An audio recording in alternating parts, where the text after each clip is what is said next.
magacaygu yahay Cabdiraxmaan Maxamed Cali Cabdiraxmaan Ar ku dhashay kuna barbaaray waxna ku bartay magaalada Hargeysa imakana ku sugan muddo 4 bilood magaalada Muqdisho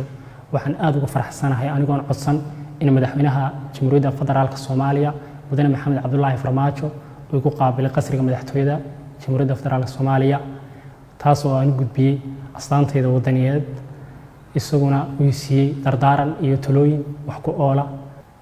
waxa kale oo madaxweynaha Jamhuuriyadda Federaalka Soomaaliya Mudane Maxamed Cabdullaahi Farmaajo uu guddoonsiiyay hadiyad sharaf iyo astaan ka samaysan calanka Soomaaliya waxaan ka mahad celinayaa soo dhaweynta madaxweynaha Jamhuuriyadda Federaalka Soomaaliya Mudane Maxamed Cabdullaahi Farmaajo